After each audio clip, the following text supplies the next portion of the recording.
Ini yang lebih ramai sekarang RKUHP ya. Latar belakangnya itu sederhana sebenarnya. Bahwa perlu ada perbaikan dalam kitab undang-undang hukum pidana kita. Karena mungkin bukan mungkin, tapi memang sudah sangat kuno ya. Karena waktu KUHP ini dibentuk, itu sangat banyak aturan Belanda yang kita amini gitu. Karena kita masih belum punya banyak waktu untuk itu pada saat kemerdekaan untuk memperbaiki undang-undang kita. Maka perlu ada pembaharuan. Dan ini sebenarnya gagasan yang cukup baik. Tapi permasalahannya bukan gagasan untuk pembaharuan hukum yang kita tolak, tapi adalah muatan di dalam produk hukum itu sendiri.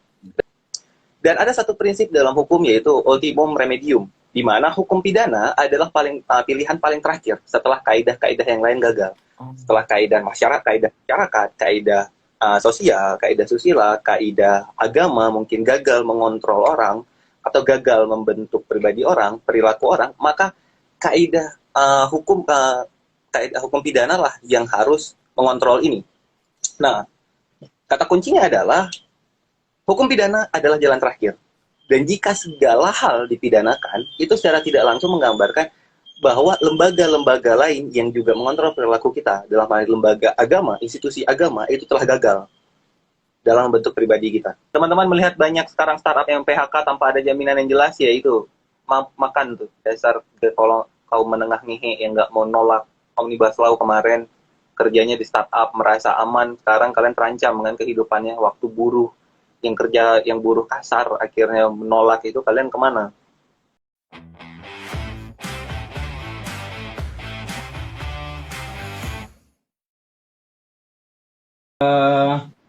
Mungkin kita mulai saja ya Pak Gibum.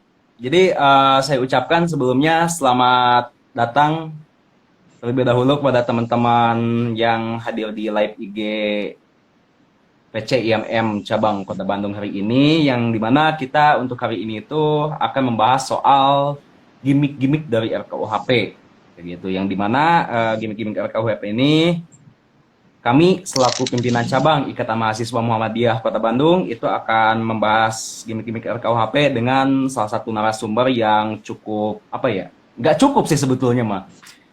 Representasi dari aktivis yang aktif ini. Ya, sebagai representasi aktivis yang aktif karena cukup banyak sekali gitu. Beliau sudah banyak mengawal isu-isu yang apa ya? Isu-isu yang beredar di masyarakat, baik itu isu-isu yang skupnya itu terblow up sama media ataupun yang isu-isu yang tidak terblow up di media. Salah satunya itu adalah isu yang berada di kalau di Kota Bandung itu. Kayak isu di Dago Elos dan juga isu Kanayakan pun termasuk Taman Sari ya, Pak Ibum. Ya, ya. Nah, dan yang menariknya lagi untuk secara keaktifan dan juga riwayat organisasi ini cukup cukup dibilang sangat aktif sekali Bapak Gibum ini. Selain Bapak Gibum atau Bapak Haris Aufa ini aktif juga sebagai Ketua Bidang HPKP PC IMM Kabupaten Tasikmalaya, juga beliau itu aktif juga di Lingkar Dialektika Rakyat sebagai founder dan juga penanggung jawab isu sosial dan juga politik. Wah, ini kalau misalkan bicara soal kredibel ya, sudah bisa dibilang kredibel ini. Dan juga untuk riwayat organisasi lainnya itu juga karena Pak Gibum ini orang Aceh kayak gitu. Jadi beliau juga masuk organisasi Youth Forum of Aceh sebagai pengurus bidang hukum di organisasi tersebut. Ini agak heran juga kayak gitu.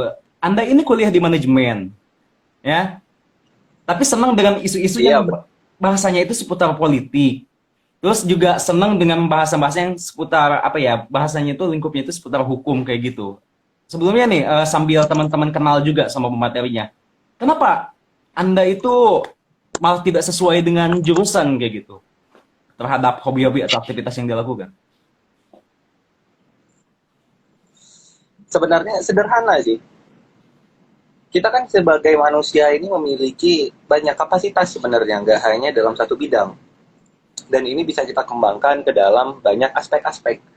Mungkin kalau kita dulu tuh sering dengar jadilah generalis atau mungkin menjadi spesialis ya. Itu salah satu bahasan yang sering kita dengar gitu. Tapi bagaimana kalau misalnya kita bisa menjadi expert generalis? Contoh expert generalis yang menjadi panutan aku itu ya Lord Luhut kita, Oh, selaku oke. Perdana Menteri ya. Dia bisa menghandle segala hal. Jadi sebenarnya kapasitas kita tidak hanya ada dalam satu bidang, tapi ada dalam berbagai bidang yang lain. Dan ini juga dibuktikan dari teorinya Howard Gardner tentang multiple intelligence, bahwa setiap manusia sebenarnya tidak hanya memiliki satu kecerdasan aja, kalau memiliki sangat banyak kecerdasan. Gardner mendefinisikan 9 kecerdasan itu. Tiap orang memiliki banyak kecerdasan. Ada 3, 4, bahkan mungkin memiliki ke-9 kecerdasan itu. Tergantung dirinya masing-masing. Dan bagaimana kita bisa mengolahnya. Tapi kalau pertanyaannya kenapa tertarik ke banyak isu-isu, ini yang menarik sebenarnya.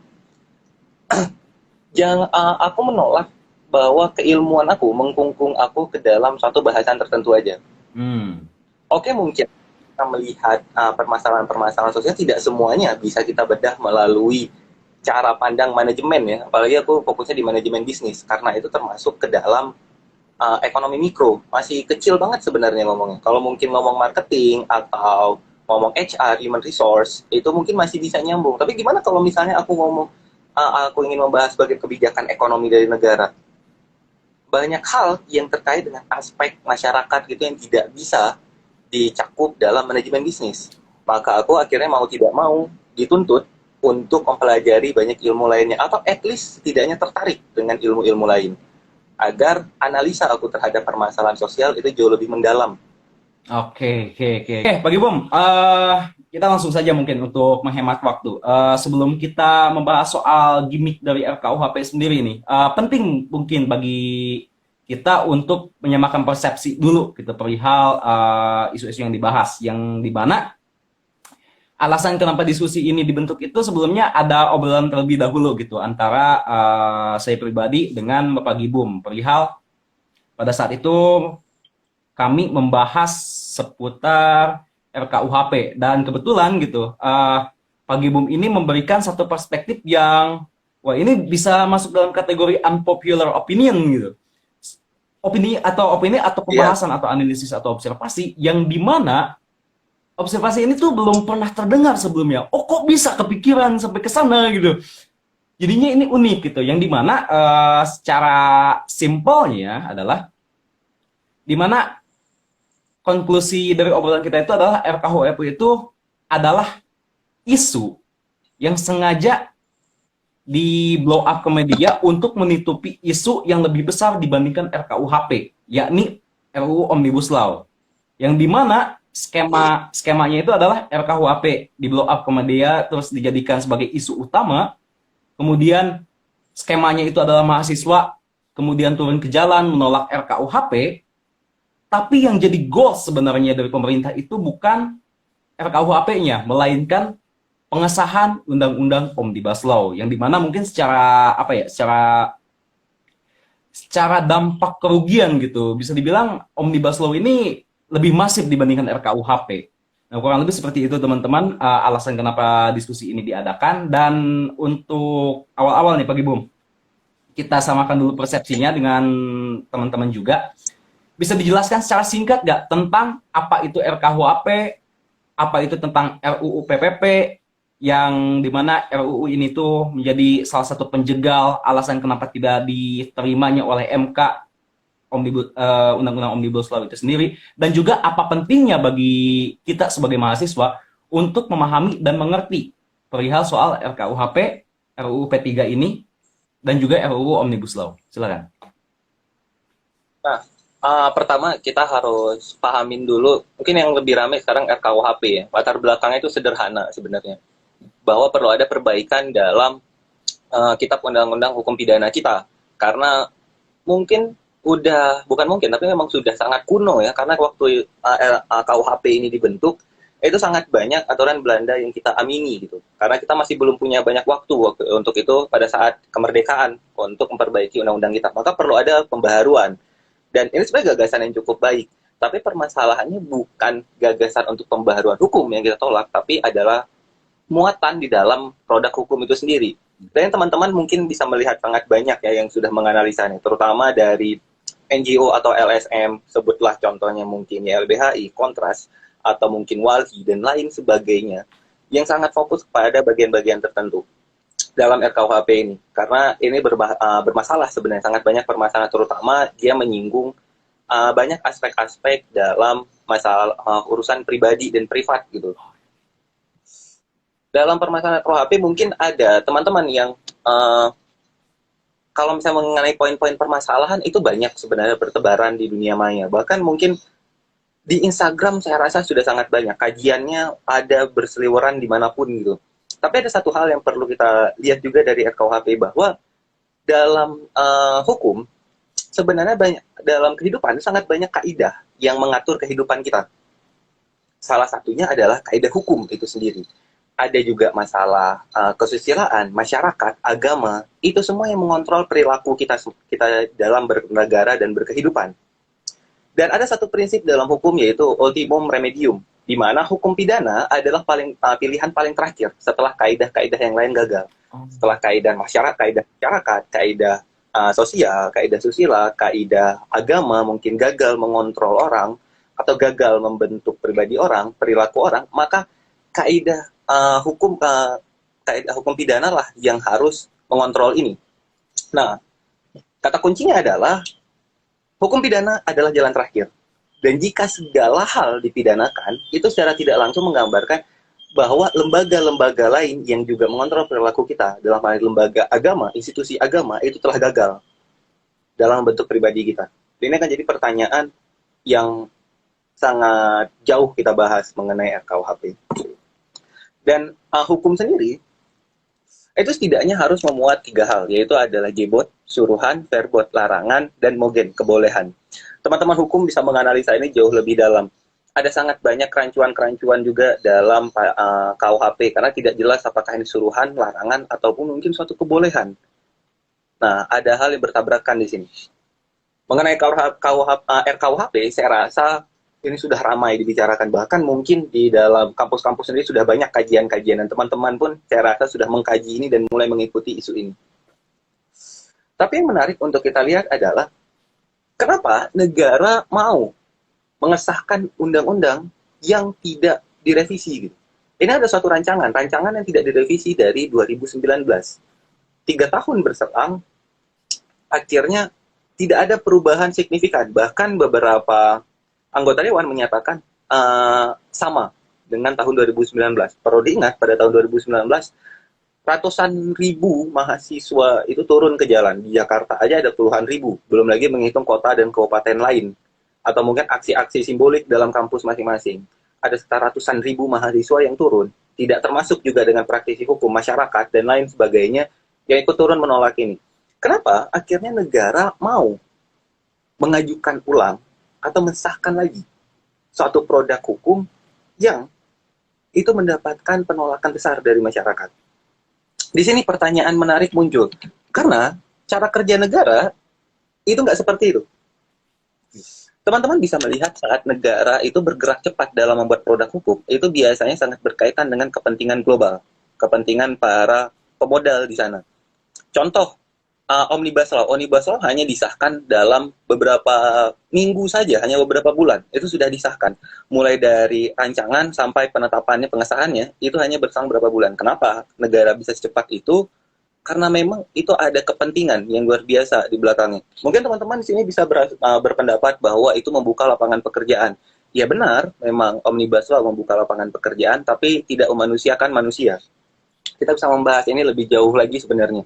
Kalau mungkin diskusinya tidak dengan live Instagram ya, ada banyak hal yang bisa ditunjukkan gitu, ada file-file yang cukup menarik untuk kita ulas lebih lanjut. Okay. Tapi akhirnya MK itu banyak masyarakat yang melakukan JR atau judicial review terhadap undang-undang Omnibus Law, karena sudah ditetapkan ya, atau kita sebutnya undang-undang Cipta Kerja. Ini sudah ditetapkan, disahkan oleh DPR. Akhirnya MK memutus bahwa UU Cipta Kerja atau Omnibus Law itu inkonstitusional.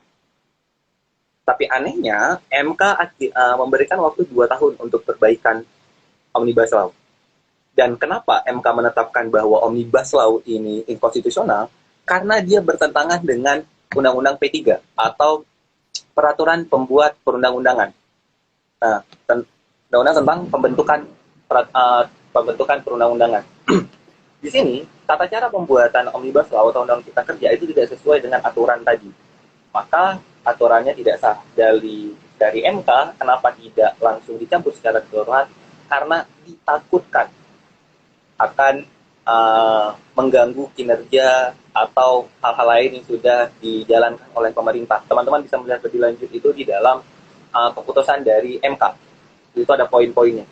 Kenapa akhirnya dalam persidangan ditetapkan bahwa Omnibus Law menjadi inkonstitusional dan diberikan waktu 2 tahun untuk perbaikan. Dan ini adalah hal yang aneh sebenarnya saat ada undang-undang yang inkonstitusional tapi masih diberikan waktu untuk perbaikan. Harusnya ini dicabut. Nah, mari kita kembali, sebelum kita melihat lagi tata cara kerja pemerintah, kita lihat akan bahayanya dari Omnibus Law. Teman-teman, beberapa bulan lalu menunggu, mungkin mendengar, atau bahkan menyimak, menyaksikan, bahkan mungkin turun langsung ke lokasi, ke Wadas, tempat penambangan kuari di sana. Penambangan kuari ini ditujukan untuk pembentukan bendungan yang ada di beberapa daerah, salah satu di Purworejo, salah satunya itu berdekatan dengan desa Wadas. Nah, permasalahan di Wadas secara sederhana adalah tambang kuari ini tidak memiliki AMDAL. AMDAL yang digunakan tambang kuari adalah AMDAL yang sama untuk pembentukan bendungan. Jadi ada 2 proyek dengan 1 AMDAL. Jelas tidak sesuai. Kenapa ini berkaitan dengan Omnibus Law? Pembangunan bendungan ini adalah bagian dari rencana strategis pemerintah. Rencana strategis pemerintah adalah turunan dari Omnibus Law. Di sini Omnibus Law akhirnya punya banyak turunan yang penting untuk membangun infrastruktur yang juga masih dipertanyakan sebenarnya kepentingannya sih pembangunan infrastruktur ini. Salah satu infrastruktur yang nggak jelas gunanya apa itu adalah PLTB, pembangkit listrik tenaga bayu.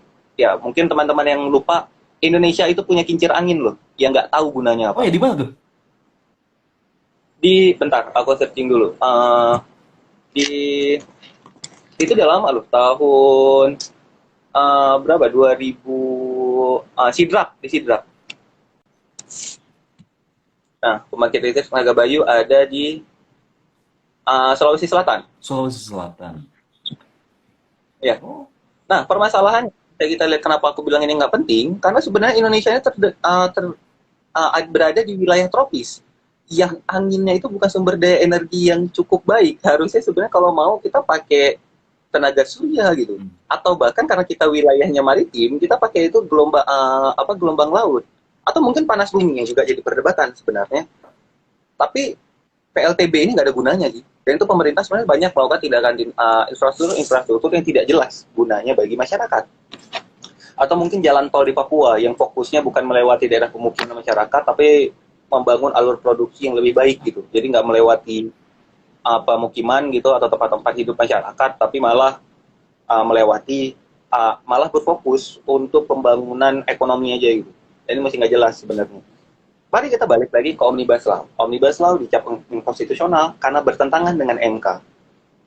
Tapi akhirnya Dewan bukannya mau memperbaiki Omnibus Law ini atau UU Cipta Kerja, tapi malah merevisi Undang-Undang P3. Jadi biar Omnibus Law akhirnya tidak bertentangan dengan Undang-Undang P3. Di sini bangsatnya bagaimana Dewan kita bekerja. Mari kita ambil contoh salah satu bagaimana Dewan ini senang memainkan opini masyarakat dan juga memainkan hukum. Teman-teman, terutama di sini banyak mahasiswa yang bergabung, menolak mungkin pemerintahan yang 3 periode, Jokowi 3 periode. Alasannya karena konstitusi membatasi itu. Kalau dalihnya karena konstitusi membatasi itu, konstitusi bisa diamandemen. Dan bukan nggak mungkin MPR untuk mengamandemen itu. Untuk mengajukannya hanya butuh 30% dari total kursi yang ada. Dan beberapa koalisi kayak PDIP dengan Gerindra itu udah cukup untuk mengajukan itu. Dan untuk mengesahkan amandemen perlu 50% plus 1 suara. Amandemen itu gampang kok, nggak sejauh yang kita pikirkan. Jadi kita jangan hanya fokus ke dalam hukumnya, mari kita fokus ke dalam muatan-muatannya. Begitu juga waktu kita menolak Omnibus Law karena tidak sesuai dengan P3, yang dilakukan oleh negara adalah perbaikan Undang-Undang P3. Dan kapan akhirnya RKUHP ini dinaikkan lagi ke publik? Berdasarkan catatan aku, setidaknya itu ada di akhir Mei. undang-undang RKUHP ini mulai dibicarakan. Nah, dan di awal Juni, yaitu bulan ini sekarang, dikatakan bahwa RKUHP akan ditetapkan pada Juli 2022. Kurang lebih sebulan setelah pembicaraan ini diangkat. Dan kenapa tiba-tiba undang-undang yang tidak diperbaiki ini bahkan tidak direvisi dan draftnya ini ditutupi dari publik, itu mendadak ingin segera disahkan. RKUHP ini sangat berbahaya karena sangat banyak pasal karet di dalamnya. Contohnya mungkin yang teman-teman tahu bagaimana pasal penghinaan terhadap presiden, lembaga negara, dan bagaimana akhirnya hubungan privat yang konsensual itu bisa dipidanakan. Itu adalah hal yang bermasalah, sedikit yang beberapa yang bermasalah di dalamnya. Yang menarik kalau kita melihat ini, kita harus melihat bagaimana kerja negara. Undang-Undang nomor 12 tahun 2012 itu tentang pembiayaan perguruan tinggi. Itu kenapa teman-teman di sini sekarang dihisap keuangannya oleh lembaga di kampus, yaitu karena undang-undang tadi. Dan undang-undang tadi pada 2009 itu berhasil dikalahkan di JR. Itu adalah kemenangan luar biasa sebenarnya. Karena sangat minim aktor politik yang terlibat di balik itu, tapi berhasil ditolak akhirnya. Dan undang-undangnya pertama itu diajukan tahun 2009. DJR kalah 2009, 2011 dibuat lagi dan 2012 ditetapkan. Muatannya sama, narasinya, diksi-diksinya diperbaiki. Tapi muatannya sama sebenarnya. Adalah bagaimana pendidikan itu bisa diliberalisasi. Dalam hal ini dijual. Negara itu selalu melakukan hal yang serupa. Undang-undang Minerba beberapa kali DJR. 2013 berhasil DJR, saya nggak tahu. Akhirnya diperbaiki. Dengan apa? Dengan diksi yang berubah, tapi muatannya yang sama. Negara selalu melakukan itu. Tujuannya tetap, tapi diksinya diubah. Produk hukum yang dihasilkan oleh Dewan, itu seperti itu. Nah, balik lagi ke pertanyaan tadi. Kenapa akhirnya RKUHP ini mau diajukan lagi, dinaikkan lagi ke publik tanpa ada perbaikan? Menarik.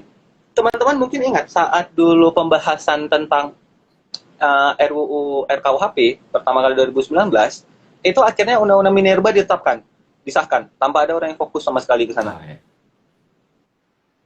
Gak ada orang yang itu tiba-tiba akhirnya diketok palu. Ini fatalnya saat kita tidak melihat banyak aspek permasalahan yang ada sekarang gitu. Akhirnya pemerintah bisa menyukseskan jalannya saat mereka nggak fokus ke sana. Mari kita bahas bagaimana perang asimetris itu dibentuk. Ada isu, tema, dan skema. Isu ini adalah bagaimana akhirnya sesuatu itu dinaikkan ke publik, permasalahan yang muncul. Skema itu adalah bagaimana tema adalah bagaimana strateginya berjalan. Sedangkan skema adalah saat tujuannya masuk. Beberapa kasus-kasus di Indonesia, terutama kasus-kasus mengenai tentang konflik beragama, itu sangat berkaitan dengan ITS.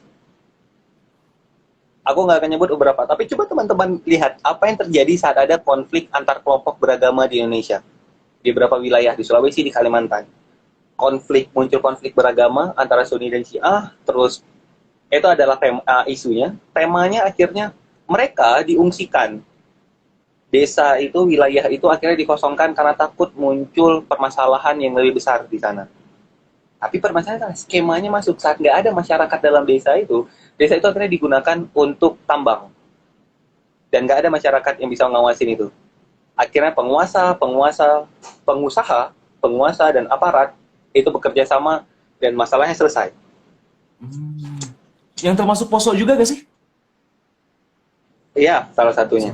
Banyak kepentingan-kepentingan luar biasa yang terlibat di situ. Dan kita kembali lagi ke Omnibus Law. Kita ulang lagi bahwa Omnibus RKUHP itu dinaikkan di awal bulan Juni. Awal bulan Juni ini mulai ramai dibicarakan. Ini bertepatan dengan penolakan kepada revisi Undang-Undang P3, terutama disuarakan oleh kalangan buruh. Beberapa teman-teman aku coba lihat ada kebetulan di sini ada teman Acep. Teman Acep di sini memang fokus kepada kegiatan-kegiatan terhadap buruh di dunia perburuhan. Nah, di sini buruh itu menolak dengan tegas permasalahan revisi Undang-Undang P3 karena ini akan memuluskan Omnibus Law untuk ditetapkan, untuk disahkan dan tidak inkonstitusional. saat buruh mulai ramai membicarakan ini, terutama dari Mei dari April sih, tapi mulai ramai dibicarakan di publik itu oleh buruh setidaknya di pertengahan bulan Mei, awal-awal sampai pertengahan bulan Mei. Isunya tiba-tiba ditutup oleh Omnibus Law.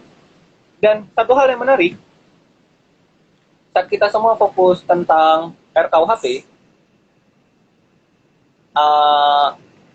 undang-undang revisi tentang revisi tentang ini dia.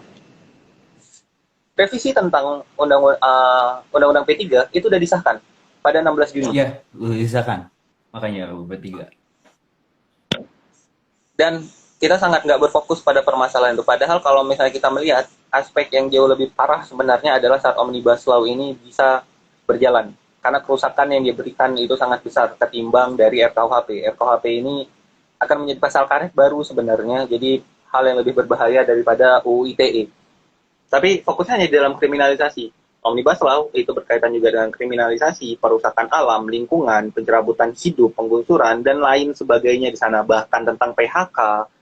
Ya teman-teman melihat banyak sekarang startup yang PHK tanpa ada jaminan yang jelas, ya itu makan tuh. Dasar kalau kaum menengah ngehe yang nggak mau nolak Omnibus Law kemarin, kerjanya di startup, merasa aman. Sekarang kalian terancam dengan kehidupannya, waktu buruh.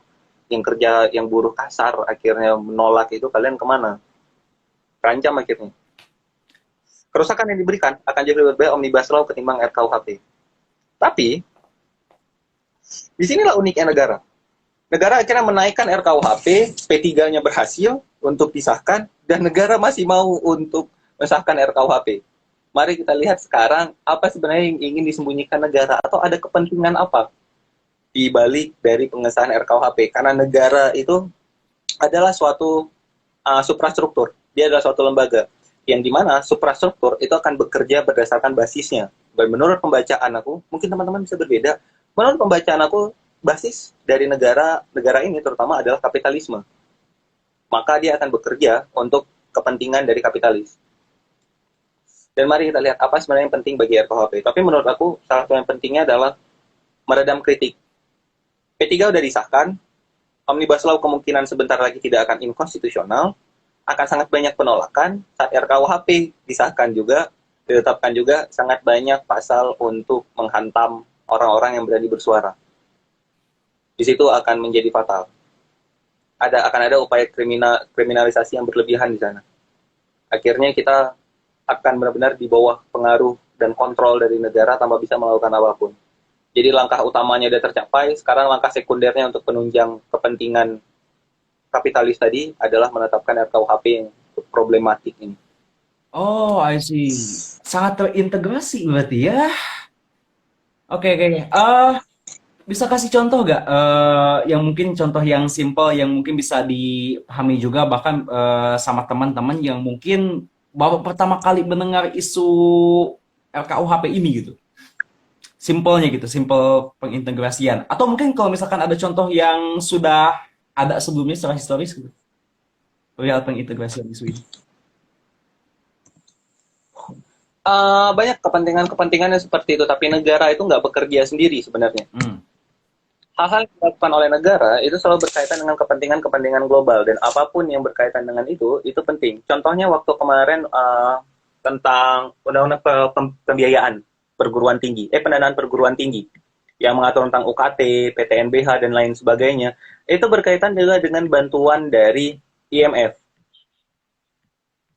Jadi IMF sempat nge-hold bantuan dari IMF pada Indonesia saat Indonesia gagal menetapkan saat undang-undang pendanaan perguruan tinggi ini berhasil di GR. 2009 itu berarti ya? Nah, dalam RKUHP sendiri ada beberapa hal yang bermasalah mengenai, pertama itu ini berdasarkan data kajian ya dari Kemenkumham. Di sini ada tentang hukum yang hidup dalam masyarakat atau living law, pidana mati, kedua, penyerangan harkat dan martabat presiden dan wakil presiden itu pasal 128 dan pasal 218 dan pasal 220 gitu. Nah, terus ada juga menyatakan diri dapat melakukan tindak pidana karena memiliki kekuatan gaib. Nah, gitu kekuatan gaib. dokter atau dokter gigi yang melaksanakan pekerjaan tanpa izin. Di beberapa hal sebenarnya baik, tapi ini sebenarnya juga bermasalah dalam Indonesia karena takutnya ada banyak pemidanaan yang tidak baik karena permasalahan tentang dokter gigi. Dokter gigi, teman-teman mungkin bisa melihat dokter Roit ya, atau mungkin Kortugi, korban tukang gigi. Itu ada Instagramnya. Mereka sering membahas tentang bagaimana dokter gigi melakukan tindakannya. Bahkan bukan dokter gigi, ahli gigi. Itu melakukan tindakan-tindakan yang tidak sesuai dengan kaidah kesehatan. Apalagi kaidah kesehatan mulut dan gigi. Untuk keindahan gigi aja. Dan ini akan menjadi masalah panjang. Bahkan pernah ada kasus di mana nenek-nenek itu meninggal gara-gara kanker gusi karena pemasangan gigi yang sembrono gitu. Tapi di sini harusnya kembali kepada edukasi dalam masyarakat, nggak serta-merta hanya dipidanakan. Lagi-lagi ultimatum remedium tadi, bahwa hukum pidana ini adalah langkah terakhir. Apakah negara akhirnya melakukan pendidikan atau edukasi dalam masyarakat? Saya rasa enggak. Bahkan saya melihatnya nggak ada. Negara nggak melakukan itu. Maka bagaimana mungkin kita bisa langsung mempidanakan itu tanpa ada memberikan kesempatan untuk orang mendapatkan edukasi, baik si pelaku ataupun orang-orang yang tidak terlibat dalam bisnis tersebut. Terus pasal 281 dalam RKUHP itu juga bermasalah tentang contempt of court. Itu dipidana dengan pidana ini permasalahan tidak mematuhi pengadilan dan lain sebagainya. Terus unggas yang merusak kebun yang ditaburi benih. Ini akan bermasalah terutama di dalam desa-desa atau wilayah-wilayah sebutan untuk desa apa sih? Kalau kota, urban, suburban, apa? Perkampungan. Ya, itu dia. Gue lupa istilahnya. Nah, anggaplah perkampungan. Mengenai nah, terus dalam penodaan agama, pasal 304 dalam RKUHP.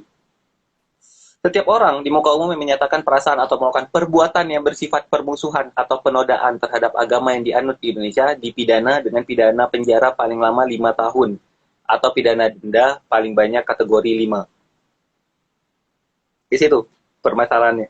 Karena di sini batasannya itu juga nggak jelas sebenarnya. Di mana bentuk penodaan tadi? Apa bentuk penodaan tadi? Apakah saat aku menyatakan kritik, saat aku tidak setuju dengan ajaran dari agama A misalnya, karena tidak rasional gitu, apakah aku dicap sebagai orang yang menodaikan agama? Bahkan mungkin saat aku mengkritik agama sendiri mungkin. Nah, penganiayaan hewan di satu sisi, ini sebenarnya baik, tapi di sini di pasal 342, itu di ayat 1, poin A, menggunakan dan memanfaatkan hewan di luar kemampuan kodratnya yang dapat berpengaruh terhadap kesehatan, keselamatan, atau menyebabkan kematian hewan. Di satu sisi ini baik, mungkin untuk orang-orang yang senang memanfaatkan hewan untuk sirkus, dan aku adalah orang yang menolak sirkus dan kebun binatang ya. Kebun binatang. Karena menurut aku tidak peduli sama kehidupan hewannya sendiri sih. Itu hewan yang hidup dalam kebun binatang itu nggak hidup kayak di dunianya. Jadi itu menyebalkan sebenarnya dan bermasalah juga secara moral kalau melihat dari cara hidup dari hewan. Tapi di sini yang menarik adalah kata kuncinya kemampuan kodratnya. Ini yang bisa menjadi pasal karet. Apa yang menjadi kemampuan kodrat dari hewan itu sebenarnya? Ya mungkin disuruh empati gitu sama hewan. Iya, tapi ini yang bermasalah. Kita bisa dipidanakan bahkan belum tahu. Kalau misalnya ayam aku latih untuk terbang gitu. Apakah termasuk ini penganiayaan hewan?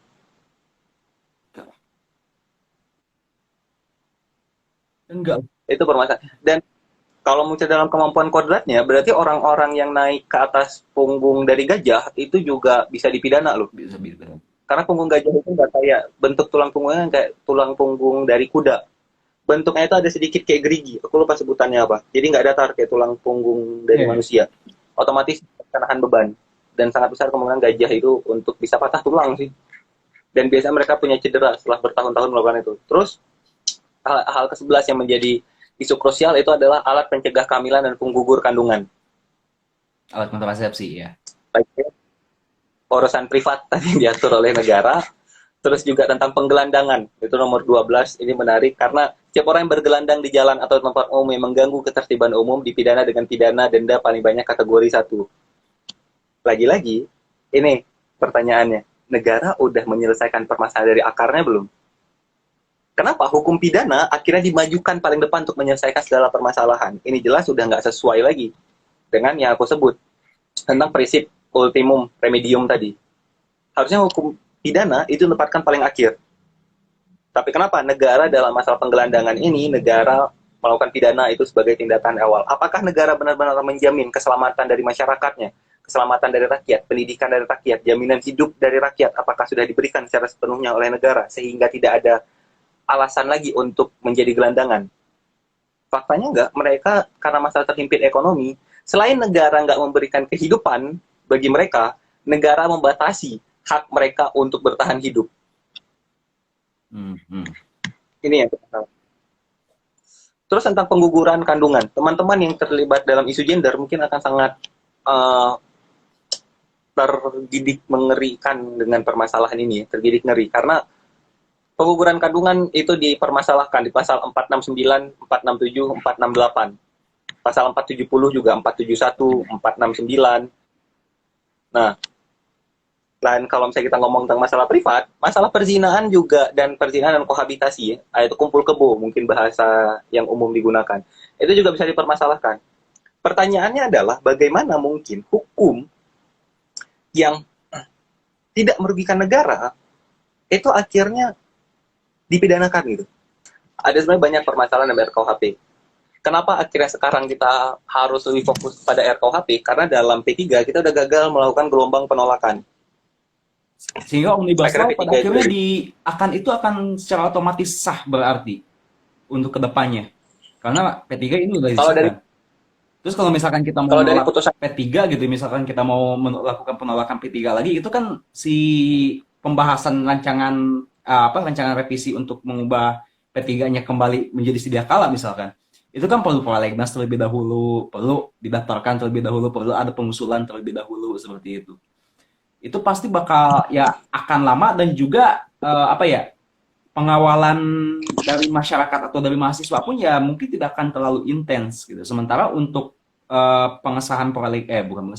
untuk pengajuan program legislasi nasional itu sendiri, itu biasanya emang diadakannya itu sama pemerintah, sama DPR, dan juga sama badan legislatif sama badan eksekutif lah, itu lebih banyaknya.